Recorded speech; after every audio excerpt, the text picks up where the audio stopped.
Recording now. Good to go. Shalom, shalom, friends. A delight to have you with us here in Zoom and here on the live stream, wherever you are in the world. What a great day to learn together the Torah of Trauma, something that is our reality as human beings, historically, and most certainly today as well. And we are here with a dear friend and colleague, Rabbi Zachary Truboff, who is the Director of Rabbinic Education for the International Beit Din. He recently made Aliyah and lives with his family in Yerushalayim, in Jerusalem. For nearly a decade, he served as the rabbi of Cedar Sinai Synagogue in Cleveland, Ohio. In addition to his work at the shul, he has taught in a variety of adult education settings, including the Torah at Zion Kollel, the Alvin and Laura Siegel College of Jewish Studies, and the Wexner Heritage Program.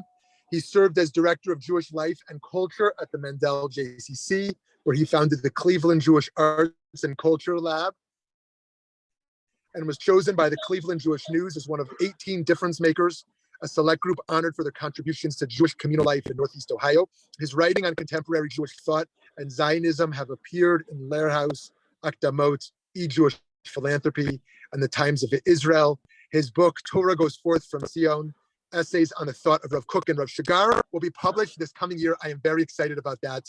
And I'm excited to be with you all here today.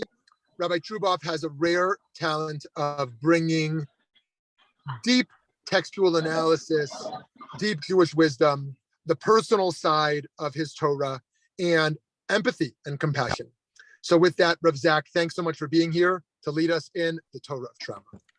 Thank you, Rav Shmuley, and it's an honor to be teaching here, and it's an honor to be given the opportunity to speak about a topic that's not an easy one, but I think it's one that's on a lot of our minds right now.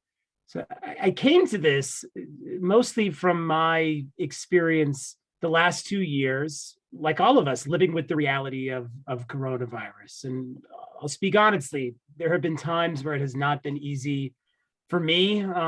It's been very painful and difficult at times the last 2 years. I've watched as many people I love have suffered greatly under extraordinarily difficult circumstances, including my own children.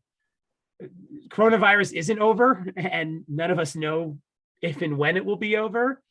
And I think it's really only now, after the last 2 years, that many are starting to realize that the experience we've all undergone really can only be described as traumatic. And what makes it so hard is that the trauma isn't yet over, and we're still coming to grips with what it means and what are the effects that it has on us. You may have seen there have been many studies over the last several months about the impact of corona on people's mental health. And when I'm speaking about corona, I mean just the whole situation that we've been under. It's bigger than coronavirus itself, and it touches every aspect of our society, as we know. But one of the major things that's been noted is the impact on children, especially the mental health of children, which is in some ways the hardest because they're the most vulnerable.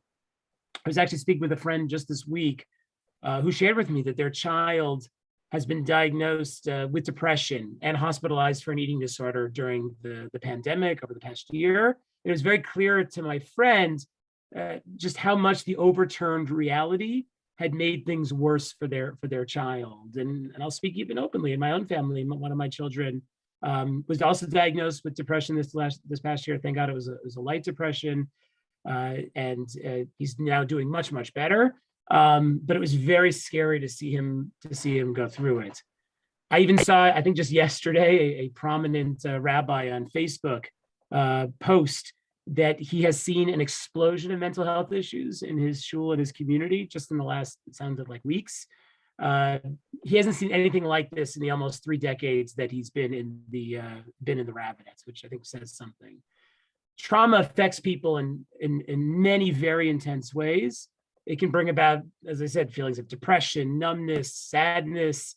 It can cause emotional outbursts. It can bring about intense feelings of anger, of shame. It can cause people to self-harm, right? There's many, many different dimensions to the way that the trauma impacts us. Now, obviously, these kinds of issues must be addressed on a variety of levels and from a variety of different perspectives, whether it's schools or mental health professionals, doctors. But what I want to focus on today is how trauma is not just a mental health problem, but also a religious and even a theological problem. And what I want to do over the next hour or so is look at how Judaism and the Torah perceive what our response to trauma should be. How do we understand it? How do we respond to it? But before we can even get into those weighty religious questions, we have to first understand what exactly is trauma, because it's a word that gets used quite a lot, and we don't all know what it means. We don't all even necessarily use it the same way.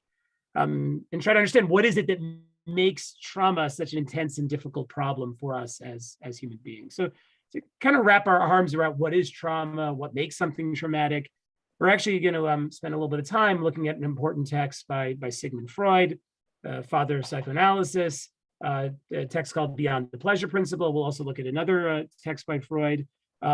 Psychoanalysis in general has a lot of profound insight about trauma. Again, its causes, its effects, how we approach it, how we think about it. And in fact, many of the insights that Freud develops about trauma are ones that have been confirmed by contemporary theorizing of trauma. So I think it's worthwhile to explore what he has to say. I'll also say that, the kinds of trauma that we are talking about with regards to coronavirus, or even just the way that trauma gets used today in a lot of different contexts, it's all actually somewhat new. I don't know if any of you know what trauma actually means, but it comes from the Greek meaning wound.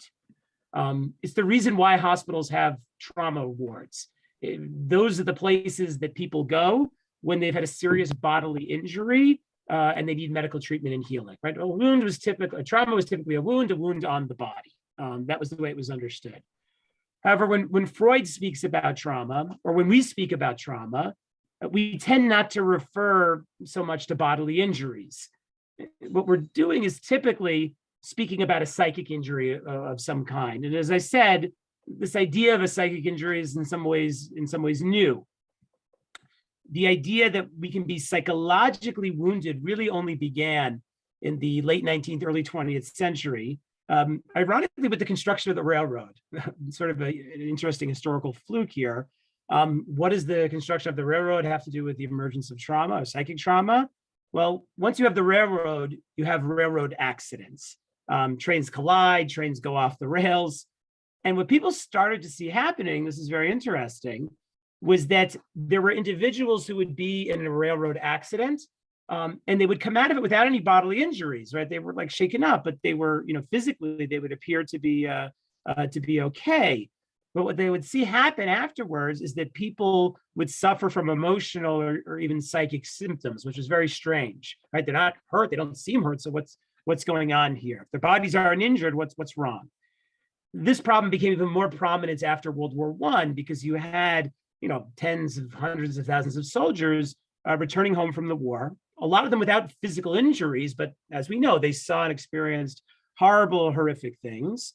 And even though they weren't physically wounded, they still appeared to be suffering. Today, we call this PTSD, post-traumatic stress disorder. But a century ago, people weren't quite sure what to do with it. They didn't really understand it. I mean, trauma and PTSD obviously existed before the modern era, but our conception of it as a distinct phenomenon, as I said, is fairly new. So Freud, being the ever-curious detective of human behavior, the human psyche, he's very interested in trauma when he starts seeing it emerge as a larger cultural phenomenon. And he tries to understand it within the context of his own psychoanalytic theory, which even before he writes the Beyond the Pleasure Principle, which is the piece we'll look at, his whole theory is very much rooted in the notion of trauma, or at least the existence of some problematic events, usually in one's childhood, that can serve as a source of psychic pain and dysfunction in the cause of our symptoms that we might be experiencing.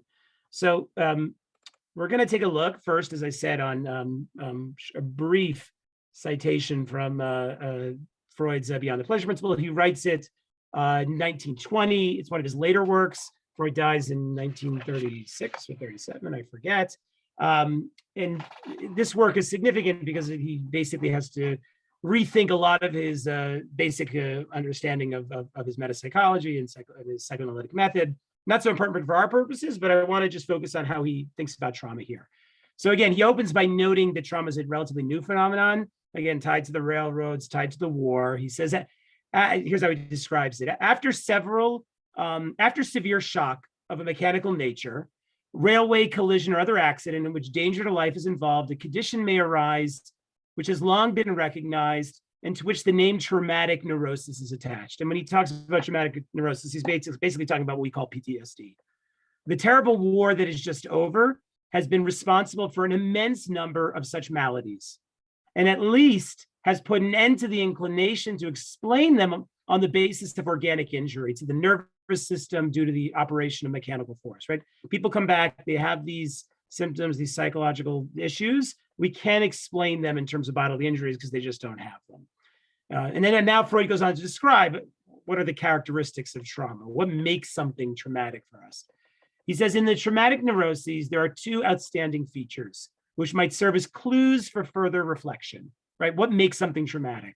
First, that the chief causal factor seems to lie in the element of surprise in the fright. So what Freud's saying here is that an event is most likely to be traumatic if you don't see it coming, if it's a surprise. Now, why is this? Because the essence of trauma, and this is something much of the scholarship around trauma, I think, agrees on, is that trauma happens to us when we experience something which exceeds our capacity to make sense of it. Trauma is when something happens to us that doesn't make sense, that overwhelms us with profound intensity, and we fundamentally don't know what to do with it. It's a total disruption of our everyday lives.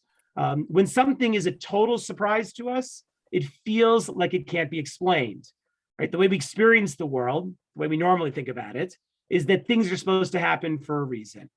Now, I'm not even referring here to religious ideas about hashgacha pratit or divine providence, just that all of us go through our lives, our day-to-day existence with the basic sense that we expect reality to be predictable. So when something is truly a surprise for us, a profound, intense, overwhelming surprise, a radical disruption, a rupture, when it overwhelms us and we don't know how to deal with it, that's what we call trauma. And this point is also emphasized in what Freud says next. He says, and secondly, that an injury or wound sustained at the same time as the traumatic event generally tended to prevent the occurrence of the neurosis. So what Freud is adding here, which is an interesting detail, is that an event is less likely to be traumatic if it leaves some sort of physical mark or wound upon us, upon the body. And the reason for this, presumably, is because if we have a wound, it enables us to grapple more concretely with what has happened to us. What makes psychic trauma so difficult is that there isn't a wound, a physical wound that you can point to, right? There's no easy way to mark what's happened to you when you've experienced trauma if you don't have a physical wound of any kind. There's no way to deal with it directly or to process it, or without a wound, there's no way to make it part of who you are. The characteristic that Freud lays out here regarding trauma, that it marks an event that comes as a total surprise, that overwhelms us with its intensity, that defies explanation, but doesn't necessarily even leave a mark on our bodies. Well, all these details, as you can probably tell, very much describe the last 2 years of coronavirus, right? So it makes sense that this experience that we're going through, that so many of us are struggling with, is something that we would call traumatic, even if we didn't get sick, right? Our total surprise, our world became disrupted, no way to make sense of this. None of us had ever experienced this before, a once in a century pandemic, right? And again, the fact that coronavirus is this amorphous thing, most of us did not get it. You cannot see it, right? Like, well, how do we even begin to make sense of this? Freud continues in his analysis of trauma, and he makes another very important point about the way trauma stays with us. And this may be the most important thing to keep in mind about trauma. What makes trauma most difficult is the way that it doesn't go away, the way that it persists, that it somehow like stays with you. And whatever you try to do, you just can't shake it. So Freud here, he focuses on dreams, because dreams are very important to Freud and his overall theory. And he notices something about people who experience trauma in their dreams afterwards.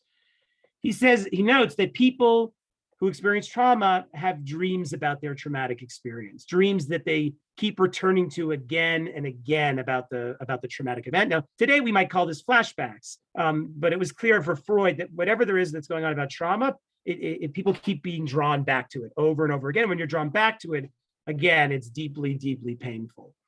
He says now in the traumatic neuroses, the dream life has this peculiarity. It continues to take this patient back to the situation of his disaster, from which he awakens in renewed terror. What Freud learns from the repeating traumatic dreams is very important, because he calls it a principle for him, what he calls the repetition compulsion. And what he means by this is that trauma stays with us. It doesn't just fade away. Rather, it's a constant presence in our lives, that the feeling of trauma keeps finding its way to persist, to endure. And despite our wishes to move forward with our lives and to leave it behind us, we keep finding ourselves repeatedly drawn back to it. And the pain that it inflicts upon us, it doesn't take much for us to be thrown back into that situation, which triggers our trauma, and to use contemporary language. And then all of a sudden, we're right back in it again. One final point that Freud makes here that's worth highlighting is the conclusion. He says, but I'm not aware that the patients who suffer from traumatic neuroses are much occupied in the waking life with the recollection of what happened to them. They perhaps strive rather not to think of it. So Freud's argument here also is very, very important. And it's a point he makes throughout his work, right? That when people experience trauma or awake, they try not to think about it. It's in their dreams where it keeps coming back to it, right? Because in truth, we all have a natural tendency to repress trauma, right? This is Freud's basic point from the get-go when he starts to develop psychoanalysis, but we all know this. It's like clear to us. When you experience something traumatic, like you want to do your best to forget about it, to block it away, to pretend like it never happened. Again, however, one of Freud's fundamental lessons, which I think still remains absolutely true, is that when you repress trauma, it always finds a way to come back. And it's when you repress something traumatic, you end up feeling its effects throughout your life, manifesting in all sorts of dysfunction, whether you're aware of it or not.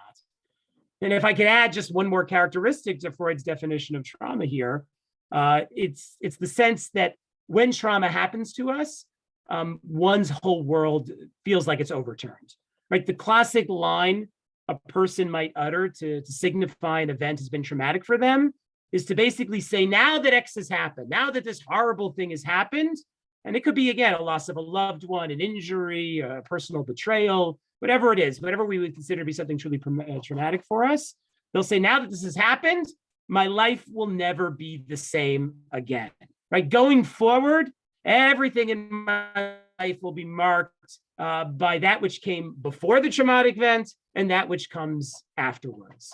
And we do this not just individually, but culturally. When I think about the truly traumatic events in my lifetime before coronavirus, right, the first one that immediately comes to mind for me was the terrorist attacks of September 11th, right? The hijacking of airplanes by Islamic extremists and driving them into the Twin Towers and other places, killing thousands, was just so unprecedented and so overwhelming. I think I was almost 21 when it happened, that for me and for America, I mean, for lack of a better expression, I remember quite clearly everybody kind of saying afterwards, right, America will never be the same again after this, right? And that's a sign, again, of having gone through a clearly traumatic event. And in the case of September 11th, there's a certain truth to the fact that America hasn't quite been the same afterwards.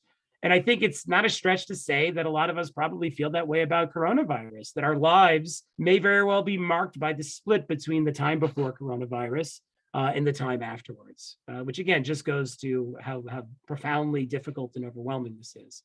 So to summarize here, just what we can take away from Freud as we go forward and we're thinking about this. Trauma happens when we experience an event that surprises us, that overwhelms us with its intensity, that defies our ability to make meaning of it and to put it into language. And even when the event passes, we still feel the persistence, the presence of trauma in our lives, kind of like a black hole. That's a metaphor I use for myself. It persists, it triggers us and takes us back to the pain and suffering we had experienced as if it's right in the here and now. And when the trauma is intense enough, it serves to rupture our lives. It feels as if we will never be the same again. So I think this captures a lot of sort of how we can think about trauma. The question then becomes, how does this reflect in the Jewish tradition? What is the Jewish tradition? What does Torah have to say about responding or thinking about trauma?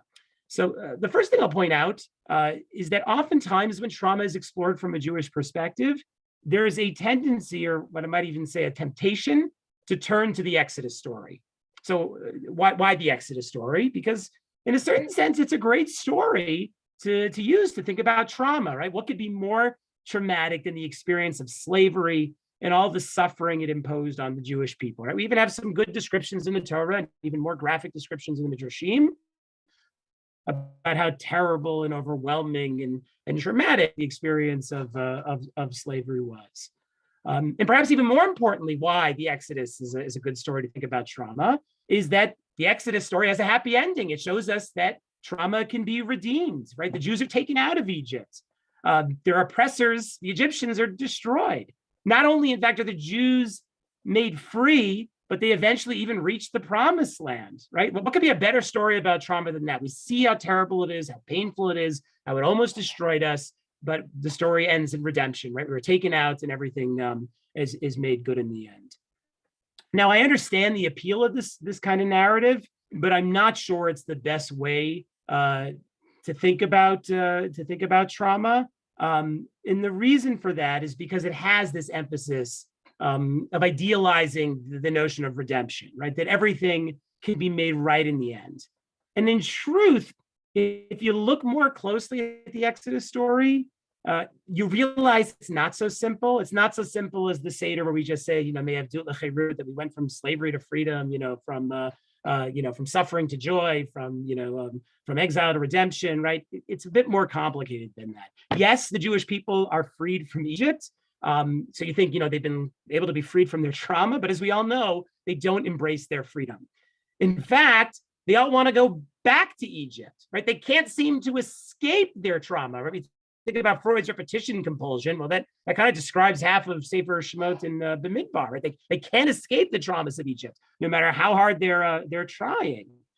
And in fact, as we know, the generation of Jewish slaves, they don't actually make it out of the desert, right? They're so traumatized by their experience, you might say, that they can't do it, right? They die in their trauma. They die in unmarked graves in the desert because they can't let go of their trauma. They can't move on. So perhaps if we look more closely at the Exodus story, it's not such an obvious narrative of, oh, wow, you experienced the worst, but don't worry, God can make it better. Everything can be made whole in the end. So the alternative story that I want to look at to think about how the Jewish tradition thinks about trauma, or at least briefly, offers a profound meditation on trauma and how we grapple with it. And you may have already guessed, it's the story of Job, Sefer Iyov. If you're familiar with the book, you'll remember that Job endures almost unimaginable traumas, the kind of traumas that would break any of us. The book opens with Job being told that his 7 sons and 3 daughters were celebrating together when all of a sudden a wind came, causing the house they were in to collapse, killing all of them, right? If you know the book of Job, Job is a successful man, a wealthy man. He's got a big family, big happy family. He's righteous. That's made very clear from the beginning of the book. And basically all of a sudden what he hears is that his whole family's been wiped out. All his children have been killed. Suddenly it's a surprise. It's overwhelming. It's intense, right? Again, like I can't even imagine, none of us can imagine what that would be like to hear that. And then it gets worse, of course. He's afflicted with a terrible skin disease that causes him pain and discomfort from head to his toe. And as a result of all this, Job is filled with, one might say, depression and anger, right? He's having a normal response that any of us would have to trauma, right? And he's basically sitting shiva for his kids, like in profound pain and suffering, both physically because of his body and the skin disease, and obviously psychically and emotionally from the loss of his loved ones. But in terms of Jewish thinking about trauma, it's what happens next that's so significant, right? Job has 3 friends who come to comfort him, but the way that they comfort him, or the way they try to comfort him, is to tell him that his trauma isn't really trauma, right? So there's 3 friends. Eliphaz is the first one. And what he tells Job is, don't worry about your suffering. Eventually, everything is going to be made right by God. That's the way the world works. The wicked will be punished and the righteous rewarded, right? And that's his response to Job, right? They see Job's trauma and they basically say, don't worry, Job, you can make sense of this. It's not so traumatic. But if trauma is that which eludes our ability to make sense of things, then Job's friends are there to try to help him make sense of it. And they do that, at least initially, by telling Job, don't worry, you think this is crazy. You think this makes no sense. In the end, God's going to work it all out. Don't worry. Of course, Job doesn't want to hear that, right? Job is somebody, to his credit, I think, who doesn't want to let go of his traumas, because at the very least, he doesn't want to hear people who are going to tell him, your trauma wasn't trauma. The next friend comes, Bildad, who tells Job a different answer that he can use to make sense of what's happened to him. He tells Job that his children must have sinned, and that's why they were punished, right? The first friend said, don't worry, everything's going to be okay in the end. And the second friend says, well, wait a second, somebody must have done something wrong. Maybe it wasn't you, Job, but it must have been your children. They deserved it. Of course, again, Job doesn't want to hear this because he knows that's not true. So far as the third friend who comes and tells him, no, in actuality, Job, you're the one who must have sinned. Even though, again, Job doesn't think he's done anything wrong. So how are these attempts to make Job's trauma go away? Well, like I said, it goes back to from the beginning. Trauma is that which overwhelms us, which defies language and our ability to explain what's happened to us. If, in fact, Job's friends can prove to him that there's a reason why these terrible things have happened to him, right, then the presumption is he can let go of his anger and his depression. However, as you all know, Job refuses. He refuses each one of them all the way to God at the very end of the book. And he gets quite angry. He holds on to the fact that an injustice has been done to him. And that's very significant throughout the book. His friends are effectively denying his trauma. And even if he wanted to let it go, it's clear that he just can't, because that's the nature of trauma. When it happens, it rip opens the fabric of your world, revealing a black hole, and there's simply no easy way to repair it. And to me, at least, this represents something deeply authentic about the Jewish response to trauma, even more so than the promise of redemption that we learned from the Exodus story. And why is that? Because it's actually codified by Chazal, by the rabbis in the Talmud, and in Halacha. And when you're a rabbi, you're often put in the position of being one of Job's friends. So I want to just look at briefly how Chazal understand the book of Job and what are some of the lessons that they take away from it here. So they in the Gemara, there's a discussion about ona'at devarim, right, which is a prohibition that you cannot oppress people with words. You can't say things to people that's going to hurt them or insult them. And the Gemara gives examples of this. One of them is that you don't remind somebody who's done tshuva, somebody who used to be a sinner, but now has done tshuva. You don't remind them of their past sins.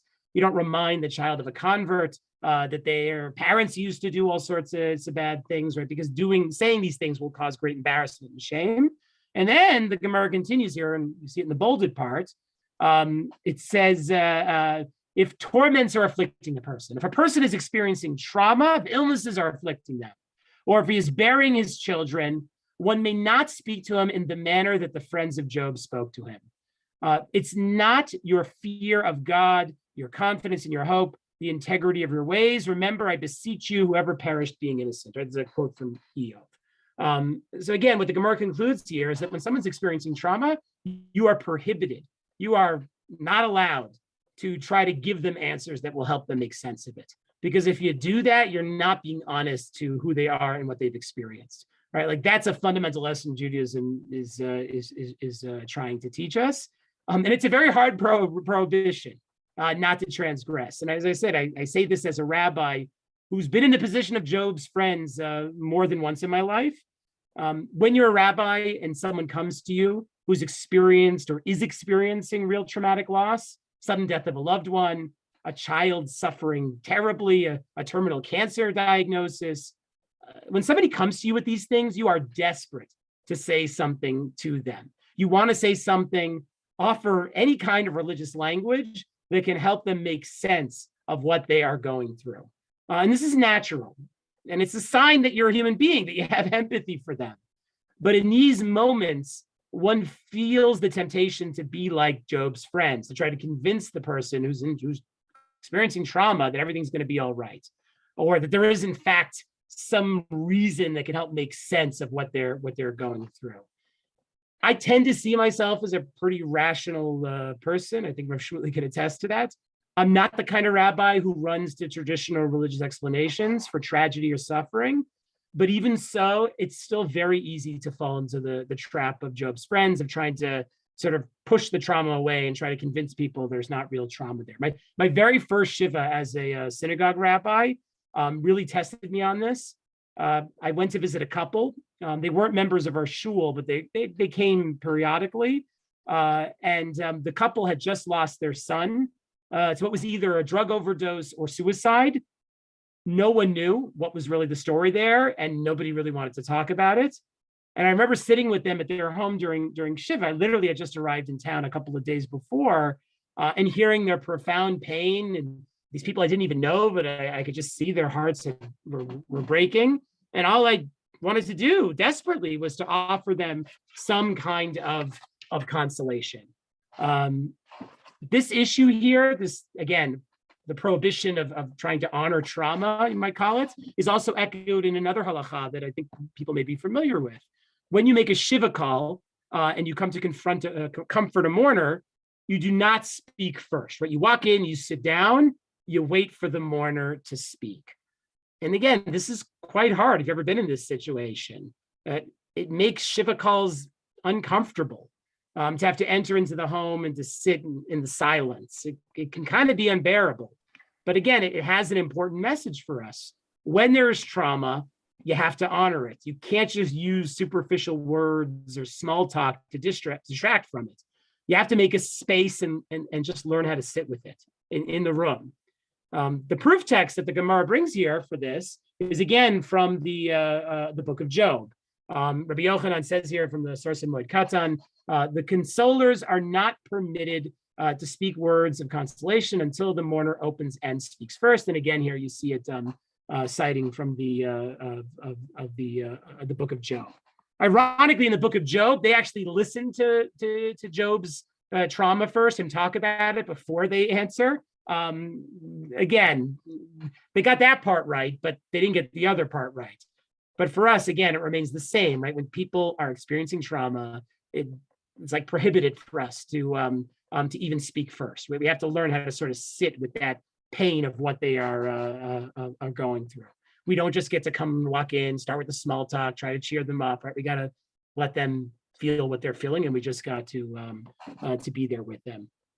Now, again, I've been talking about the Exodus model here as potentially being problematic, which is sort of strange for a rabbi to do, but I want to give you two practical examples of how we as Jews often run to the Exodus model, and why it's maybe not so good, why it maybe causes us to not deal with trauma, to sort of pretend that we've already solved it, as opposed to dealing with it. And if you think you've already solved it, but you haven't, what you're really doing is engaging in further repression of it, which is potentially very, very problematic. There's a very interesting scholar on this, Dominic LeCapra. I think he was a professor at Ithaca, Syracuse. I can't remember now. Cornell. I think it's Cornell.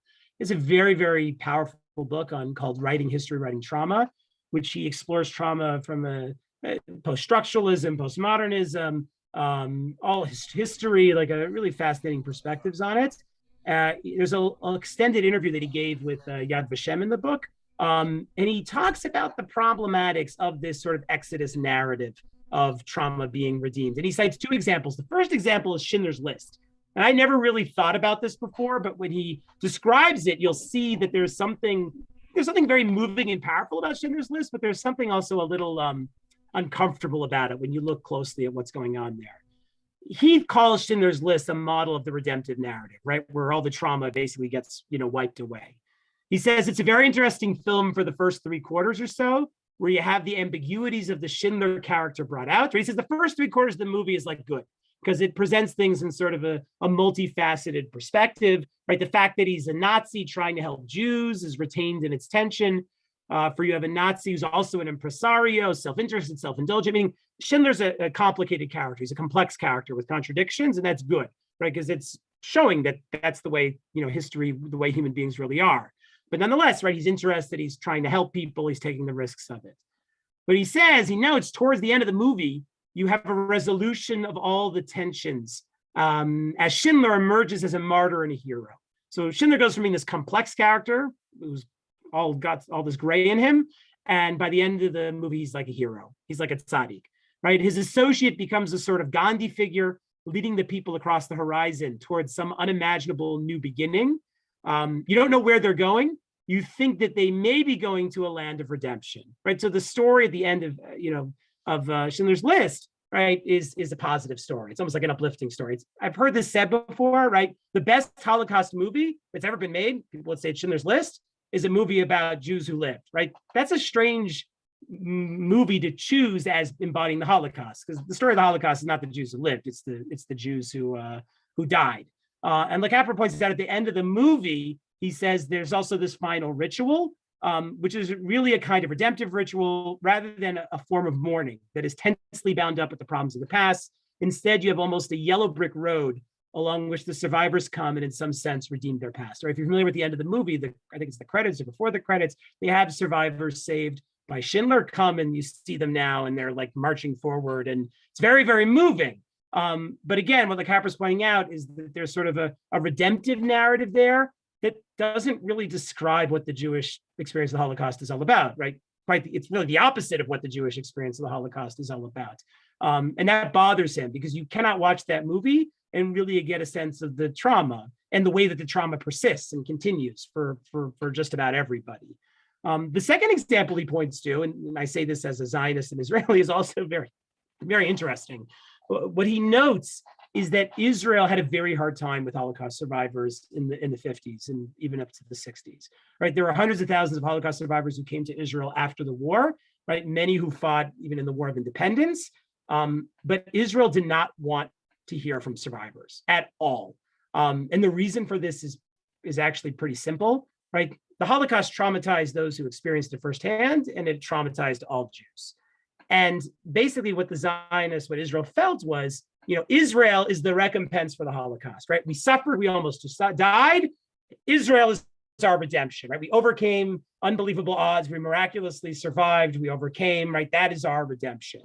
And to fit that narrative of Holocaust being almost death and Israel being redemption means that we don't really want to hear from survivors because all they want to talk about is all the horrors and traumas that they experienced. And if Israel is supposed to fix all that, then we don't really want to hear from them, right? And it took years for Holocaust survivors to really open up in Israel because it didn't fit the Zionist narrative, the Jewish narrative. We were slaves in Egypt, but now we are free, right? We almost died in the Holocaust, but now we've been redeemed through the establishment of Israel. And when you repress that kind of trauma for survivors, it was very, very, very painful and difficult for them. And it has ripple effects throughout the entirety of Israeli society. It's much better today, but you can still see some of it, right? There's a discomfort, even in Israel, I think today, with certain aspects of the Holocaust, if those aspects emphasize the trauma of Jewish victimhood, because Israel is so much focused on, again, we are the heroes, we are the masters of our own destiny. And there's a problem, again, when you repress the traumas of the past. I want to transition here, just talk a little bit more about Freud and what it means to think about how we should respond to trauma, right? What should be the way that we deal with trauma in a constructive fashion? I think this is very important for where we are right now. I want to turn to an earlier essay from Freud. It's an essay titled Remembering, Repeating, and Working Through. And for Freud, the way he thinks about dealing with trauma is this expression working through. You have to work through your trauma or the issues that you're suffering from. And it's an idea that's creeped down into our modern usage as well, right? This idea of working through, I think, is one that we are familiar with. And part of the reason I'm so fascinated by Freud here is that when you look at Freud and you look at the way Chazal and the Jewish tradition deals with trauma, you see a lot of very interesting similarities. Right? There's a debate to what extent Freud's Jewishness influences the development of psychoanalysis. I tend to be on the side of those who think that there is a significant connection there. I'll just point out a simple example. Freud's theory of dream interpretation has a lot of similarities with the way Chazal think about interpreting the Torah, right? The symbols of the dreams have all these associative meanings. The words of the Torah have all these interpretive possibilities, right? There's a lot of, I would say, similarities that are there. And I think when we learn about Freud, we can actually learn about Judaism in interesting ways.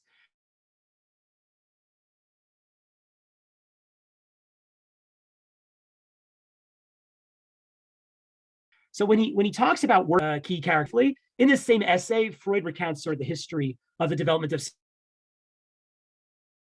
psychoanalytic technique in the early 1890s. emphasis was hypnosis. People are suffering because they have some traumatic event or disturbance that they've repressed and is causing all these symptoms, right? We need to hypnotize them so that they can relive the event properly, and then that will help get it out of the unconscious and allow them to let go of it and move on, and their symptoms will disappear. The goal was catharsis. That's what he says. And that was, if you think about it, has a lot of similarities with this Jewish narrative of slavery and redemption, right? You can create this transformative moment that undoes all your pain and your suffering, and you can be reborn, right? Like you can be wipe it all away. That was kind of the way they used to think in the early days of psychoanalysis. But Freud notes that over time, they started to realize that approach really didn't make sense, that didn't work a lot of the time. And even if it worked, the symptoms might come back again. And maybe it was only working because of hypnotic suggestion. Maybe it had nothing to do with them actually dealing with any kind of, trauma that they might have repressed. So what Freud develops going forward from that is what we think of psychoanalytic therapy and all therapy, and that's talk therapy, right? The patient comes in to their analyst and they talk about their problems with the goal of somehow processing it and coming to a greater understanding of it. And even in the relatively early days of psychoanalysis, Freud thought the job of the analyst was to kind of figure out what's wrong with the patient and like tell them. And once the patient hears that, they'll be able to change everything. But Freud also comes to realize that knowledge on its own is not a cure. And what he develops really with psychoanalysis is something of a sort of partnership between the analyst and the patient, in which they have to kind of work together for the patient to come to grips with what's really happened to them. And it's the job of the analyst to be more of a guide than a teacher. Because as I said, you can't tell somebody who's repressing something what it is and expect that to be solved. Right? You can't go to an anti-vaxxer and bring them evidence why they're wrong and expect that to convince them, right? You have to kind of help them figure it out for themselves. And that's a lot of what psychoanalysis is about. That's a lot of what working through is about here.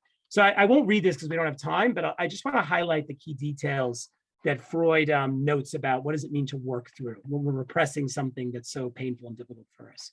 So the first thing he notes is that the first job is filling in the gaps of memory or repression, and try to give some kind of language for what's happened, right? If trauma is a black hole, right, the first step is trying to name that black hole and try to give some kind of language to understand what's going on there.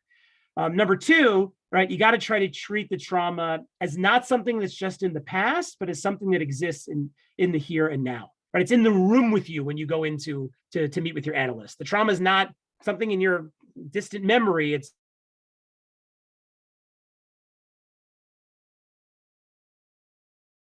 in the here and now. Externalize it to recognize that it's an enemy worth taking seriously. That's what Freud says here. You got to like name it. It's there. Like you got to think about it and you got to grapple with it because it's a tough enemy. It's a tough one to fight with.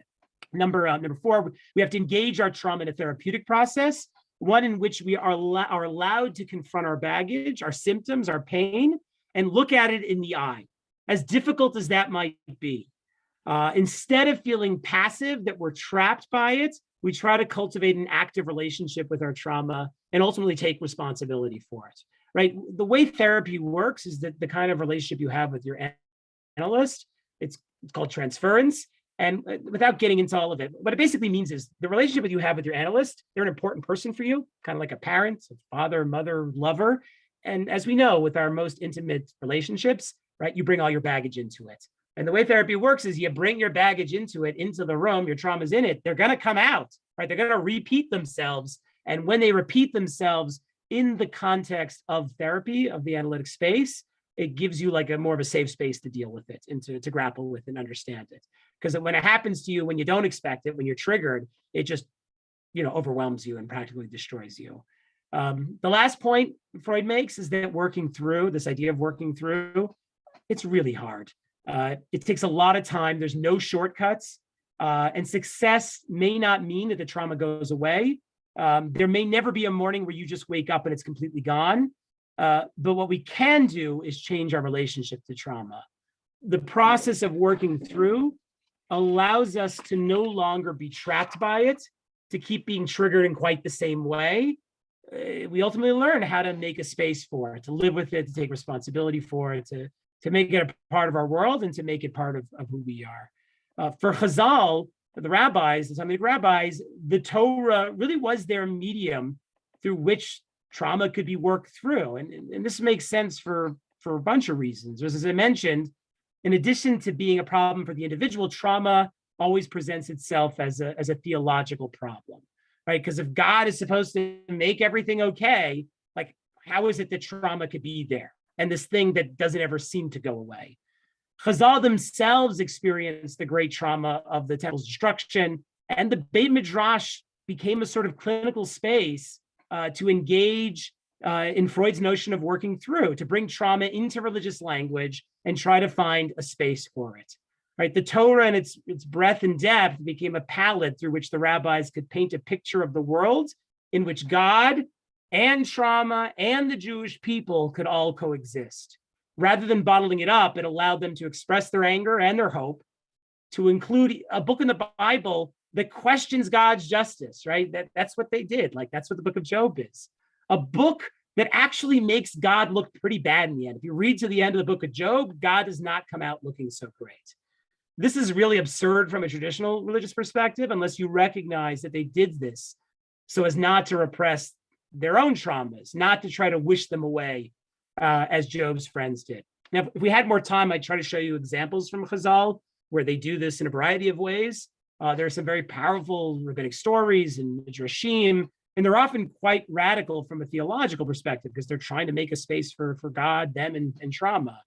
But in our remaining time, I want to focus on a more contemporary example because I think it provides a powerful model of what Freud and Chazal saw as the authentic response to trauma, this idea of working through. And what I want to do in just the last 10 minutes or so here is I want to look at an excerpt from an essay by Rav Shagar, Rav Shimon Gershon Rosenberg, an important Israeli religious Zionist thinker.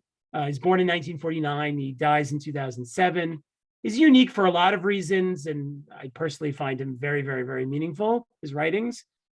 His teachings engage with continental philosophy, postmodernism, but he's not a philosopher. I think that's important to realize. He's a Rosh Yeshiva. He's a rabbi. And what he tries to do with all the secular thought and all the difficult questions he's raising is try to use these tools as a way of grappling with contemporary religious problems and renewing religious language. Trauma plays a big role in his thought. He was a soldier in the Yom Kippur War. He was part of a tank unit that was sent up to the Golan at the very beginning of the war. I don't know how much people know about the Yom Kippur War. The Yom Kippur War stands out as a profoundly traumatic event in the history of Israel because it was a surprise, because the invading armies got so far in before they were driven back, and there were moments there where it wasn't clear whether Israel was going to survive. It was also deeply traumatic for many of the soldiers because there were people on the borders who were completely unprepared, and the soldiers that were called up right away, literally, on Yom Kippur, as Yom Kippur ended, they were sent right to the front where like nobody knew what was going on. There's actually a very, very, very powerful Israeli drama series this past year, maybe about a year ago, that reenacted those early days of the Yom Kippur War from the perspective of soldiers on the front lines. It's worth watching. I don't remember I'm going to forget the name at the moment, but it's absolutely worth watching because it captures just how traumatic this experience was. Rav Shagar was one of those soldiers who was called up right away and sent to the front, up to the Golan. He was a tank unit, him and two other soldiers. He was, I think, 23 years old at the time. They arrive at the Battle of Nafach, and their tank is immediately hit. Rav Shagar somehow manages to get himself free of the tank, but his two close friends inside were killed. And Rav Shagar himself was left with very, very serious injuries. It's known that Rav Shagar struggled with PTSD after the war. And it's also clear that he tried to use his Torah as a way of making sense of what he experienced. So he has a very, very powerful essay in his book on the Moadei ER. It's sermons and essays for the month of ER, so essays on Yom HaTzmaut, Yom HaZikaron, Yom HaShoah. And in it, he has this one very powerful reflection on his experiences during the war. It's a longer piece. I'm bringing a section of it here. He describes how, he says here, the final memory he has of being in the tank before it explodes. My last word with Shaya was when we got up close to Nafach. Even then, I didn't absorb the severity of the situation. None of them did. They were kids. They didn't know what they were getting into. But nevertheless, I asked Shaya, because he was the gunner, that if something happened, he should move the cannon so that it is not directly above the driver's compartment, so that in the case of need, I'd be able to get myself free. He promised he would do this, and these were the last words, the last memory I have of him. The next thing I remember, I wake up and I find myself in the driver's compartment full of smoke. It's the fire that woke me up. But with the remainder of my strength, I succeeded to free myself with the help of a hammer that I found. I stood several meters beside the tank that was consumed by fire. I saw a giant flame the size of a house with several stories, and was immediately struck by the association of Akedat Yitzchak. Right, this week's Parsha, Akedat Yitzchak is a profoundly traumatic event. It's traumatic for Abraham, traumatic for Yitzchak, it's traumatic for Sarah, and it's interesting. That's the immediate association of Shagar has, whether he realizes it or not. He knows his friends are dead, right? And that's part of what's overwhelming him in this moment. At the time, I didn't know what had happened to Shai and Shmuel. Had they succeeded in freeing themselves? Perhaps they'd been trapped in the tank. This was my parting picture of those boys. And he goes on to say that after he's freed himself, he's basically in shock. Like he's totally in shock. He's severely injured. He doesn't really know what's going on. He kind of gets off the battlefield, and it's only a couple hours later that he's rescued in a tank by a friend of his, Rav Yaakov Meidan, who is today the Rosh Yeshiva of Yeshivat Har Etzion. And then he's basically airlifted to Maimonides Hospital in Haifa. And again, if you read this closely, you'll see that there's all the typical characteristics of trauma. It's overwhelming. He can't make sense of it. There's no words. He loses a sense of time. He doesn't really know what's going on, right? Like, all of these are classically associated with trauma. It's the next part of the drasha, the essay, that's, I think, particularly important for us. And it comes from a reflection that he has nearly a decade later after the events. Rav Shagar gathers with other soldiers who fought in the Yom Kippur War to reflect on what happened to them. And he mentions that some of the soldiers wanted to have a Seudat Hodaya, a meal of celebration. Because according to halacha, if you almost die and you're somehow saved, you need to do something to commemorate this, to express thanks to God publicly. But Rav Shagar explains that he was unable to do this because a Seudat Hodaya would mean denying the trauma he had experienced. And really, it would mean denying the deaths of his close friends. And it was something that was just simply unacceptable to him as a rabbi. He says it as follows: he says, I feel I need to say one more thing. I already said this at the gathering of soldiers on the holiday of Sukkot, some years after the war. From a certain perspective, my feeling regarding my survival is different from the feeling of many others that went through the war like me. After the war, people turned to me and said it was incumbent upon me to do a Seudat Hodaya. I've said that I'm not able to do this, not because, God forbid, I reject the good that I experienced. Rather, how can I sing a song to God, citing from Tehillim? I'm not capable of doing this. Am I to have a Seudat Hodaya? What about my friends who did not merit to do so? How could Rav Shagar possibly celebrate when his friends had died so needlessly? To celebrate his survival would be a betrayal of the tragedy and trauma of their deaths. So then how does Rav Shagar understand his traumas from a theological perspective? He acknowledges that trauma always comes with questions that have no answers. And if so, that means we have to think about emunah, about faith, a little differently. He notes that the rabbis compared faith to the shade of the sukkah, right? The whole essay here is about Sukkot, right? Because Sukkot is always wrapped up with the Yom Kippur War, because the war went on from Yom Kippur into Sukkot. The rabbis talk about faith being the shade of the sukkah. It's an expression that appears in the Zohar. To dwell in the sukkah is to dwell in the shade of faith. However, as we know, a sukkah is not a particularly strong structure. A sukkah is fragile. It's flimsy. It doesn't take much to knock it over, and it can't even protect you against the rain. And what Shagar notes is the same is true with emunah, with faith. And he says, on that same Sukkot, I also said, and the words are connected to the matters of the day, that the sukkah, which symbolizes our trust in God, does not protect us in this world. The sukkah is an expression of reality that is found in the shade of faith, but nevertheless, still shade. We often think about faith, emunah, as being symbolized by the metaphor of light. That's the metaphor that's classically used most commonly in Tanakh, right? Light brings clarity, warmth, right? These are the things that we associate with faith, what faith is supposed to grant us. But the rabbis don't only compare faith to light; they also compare it to shade here, which is very significant for Rav Shigar. He says, we dwell in the shade of the sukkah and not its light. A person thinks that the sukkah, which is called faith and trust in God, protects them on a physical level. However, a person will see with their eyes that a sukkah does not protect us in the reality of our lives.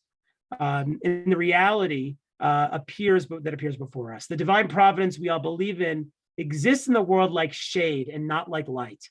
Therefore, from this perspective, the relationship to war is not just relationship to pain, rather it is also relationship to hester panim, the hiding of God's face, of questions, of shade, the shade of faith. He goes on to say, I admit and confess, I assume there's people out there greater than me that are not stuck in the shade and with questions, right? They don't have trauma. There are people who went to the Yom Kippur war that don't have trauma. But faith in my eyes cannot be derived from the repression and the removal of questions.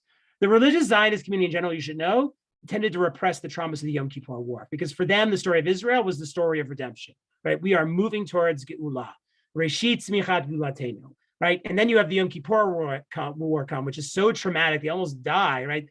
Religious Zionism doesn't have the tools to make sense of it, so they tended to repress it. Rav Shigar was saying, no, we can't do that. We just can't. He goes on to cite a famous midrash based on Shir HaShirim, where where the midrash says faith is like dwelling in the shade of the apple tree. Everybody flees from the apple tree in the heat. Why is this? Because it doesn't really provide much shade. So too, the same is for us. So too, God sometimes has an inverse relationship to the world. Faith is found specifically in the questions that, as Rabbi Nachman of Breslov taught, have no answers. So what you see Rav Shigar doing here, I think it's a very important model for us, is that he's trying to make a space for his trauma within religious language. He's trying to bring his trauma into, in Freud's term, into the clinic, and with the analyst, Rav Shigar is bringing it into the Beit Midrash. He's trying to find a way to bring it into religious language, because trauma means there's no story of faith where you can tell where everything is going to be okay. He's trying to use Torah to give it a space, to make it real, but in doing so, and I think this is very important, Rav Shigar is also able to ensure that it doesn't forever paralyze him. It's not just enough to say, don't repress trauma, right? That talk about it.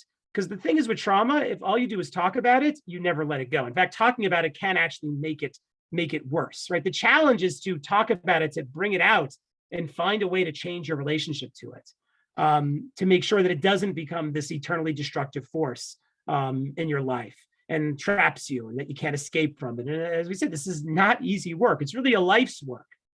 Rav Shigar struggles with his experience during the war for decades. And in many ways, it's the impetus for his whole life's work, his whole project with Torah. What he wants to do is he wants to renew religious language, the language of Torah, and to make a space for it for all Jews, regardless of their experiences. And in a lot of ways, I think this is the task for us all now in the wake of coronavirus. And I think Rav Shigar, and going back to Freud and Chazal, they present the model here for us, right? First, to name that trauma is real. Many, if not all of us, have experienced one form or another these last 2 years. We have to be able to not repress it. We have to say we've gone through something traumatic. We have to be able to name it. That's the first point. The second point is that we have to work to give people space to voice their traumas, to be able to talk about it, to give language to it. But as I said, that in itself is not enough, right? And the third point is that we have to help people in the process of working through their trauma, not to be seduced by easy solutions, but rather to help people externalize their experiences, to recognize that they need to do this so that they don't devour them, and to ultimately take responsibility for their traumas, to recognize that they're there and they are terrible, but we can change our relationship to it. That we can learn how to make them a part of us if we're really willing to grapple with them, as Job did, as Chazal did, and as Rav Shigar did here too. For me, at least as a rabbi, Torah is essential for this. When it felt for me that the world was collapsing around me, especially during the beginning of the pandemic, I kept finding myself turning to Torah as a lifeline and a way to make sense of my new reality. That's the way Torah is for me, and I'm sure that is the way it is for a lot of us here. Part of the reason Torah is so powerful this way, as in a therapeutic sense, is because Torah